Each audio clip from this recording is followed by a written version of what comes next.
दाल पतली कर दो बहू, तुम्हारे माता पिता आए हैं। रात के लगभग 8:30 बज चुके थे। नीति रसोई में खाना बना रही थी और खाना लगभग बन भी चुका था, केवल दाल में तड़का लगाना ही बाकी था। वैसे भी आज उसने हल्के फुल्के दाल चावल ही बनाए थे। दोपहर में कुछ मेहमान आए थे, इसलिए पनीर और छोले दोनों की ही सब्जी बनी थी, तो रात में हल्का फुल्का ही ठीक रहता है। अभी नीति यह सोच ही रही थी कि सास सरला जी ने रसोई में प्रवेश किया। बहू, साक्षी के सास ससुर आने वाले हैं, फटाफट से खाना बना दो, कुछ बढ़िया सा बना देना, आखिर समधी आए हैं। कोई कंजूसी मत करना, ऐसा ना हो कि कल को साक्षी को 2 बातें सुननी पड़े। मैं जरा सोफे के कवर बदल देती हूँ।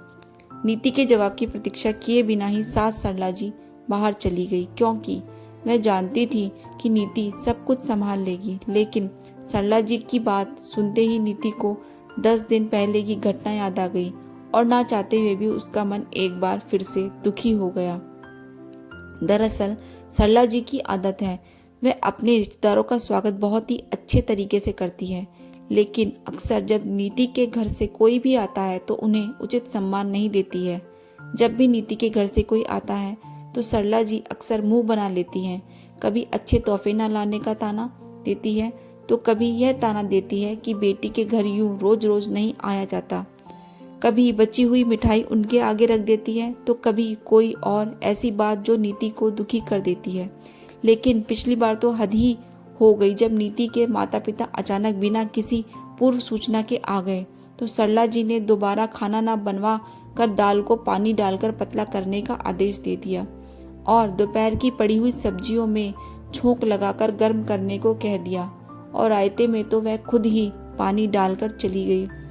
केवल खाने पीने में ही नहीं, अक्सर वह अपनी बातों से यह बता देती है कि नीति के परिवार में से किसी का भी यहाँ आना उन्हें पसंद नहीं है।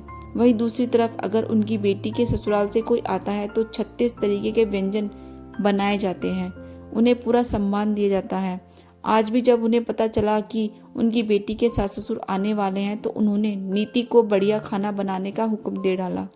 हालांकि बाकी हर तरीके से सरला जी का व्यवहार नीति के प्रति बहुत अच्छा रहता है, लेकिन न जाने क्यों जब भी बात नीति के परिवार की आती है तो उनका व्यवहार बदल जाता है। बस यही सब सोचकर आज नीति की आंख भर आई। कहते हैं कि किसी के सब्र का इम्तिहान नहीं लेना चाहिए, लेकिन शायद सरला जी यह बात समझ नहीं पा रही थी, इसलिए बार बार नीति के मायके वालों को अपमानित करके वह नीति को दुखी कर रही थी। लेकिन आज न जाने कहां से नीति में भी हिम्मत आ गई। अपने आंसू पोंछकर वह हॉल में आ गई और सोफे के कवर बदलती हुई सरला जी से बोली, मम्मी जी, दीदी जी के सास ससुर कब तक आएंगे? क्योंकि खाना तो लगभग बन ही चुका है। अरे, अभी तो तुझे बोलकर आई हूँ, इतना जल्दी खाना कैसे बन गया? मम्मी जी, वह क्या है ना, दाल चावल तो बन ही गए हैं। दाल में पानी डालकर उसे पतला कर देती हूँ, रायते में भी पानी डाल देती हूँ और दोपहर वाली जो पनीर और छोले की सब्जी बची हुई पड़ी है ना, उसे भी थोड़ा सा फ्राई करके तड़का लगा दूंगी। और पूरियाँ का आटा तो दोपहर का बचा पड़ा ही है, तो एक्स्ट्रा खाना बनाने की कोई ज़रूरत ही नहीं है। वैसे भी आप ही तो कह रही थी ना उस दिन कि समधी तो घर के ही होते हैं, वह तो अपने ही होते हैं, वह थोड़ी ना बुरा मानेंगे अगर हम उन्हें दोपहर का खाना खिला देंगे। अब दोबारा खाना बनाएंगे तो दोपहर का खाना वेस्ट हो जाएगा ना। याद है मम्मी जी आपको, उस दिन जब मेरे मम्मी पापा आए थे तब आपने यही कहा था, तो फिर आज भी ऐसा करते हैं। दीदी के ससुर भी तो समधी ही हैं, घर के ही हैं, अपने ही लोग हैं, तो वह थोड़े ना बुरा मानेंगे। क्यों, सही कह रही हूँ ना मैं मम्मी जी? नीति की कही हुई हर बात आज सरला जी को आईना दिखा रही थी और उन्हें यह एहसास करवा रही थी कि आज तक तो नीति के परिवार के साथ कितना गलत कर रही थी। शायद इसलिए नीति कहने से इतना सब कुछ सुनने के बाद आज नीति से आंख मिलाने की उनकी हिम्मत नहीं हो रही थी। लेकिन फिर भी गलती का एहसास होने पर गलती को स्वीकार न करना यह सरला जी की फितरत नहीं थी।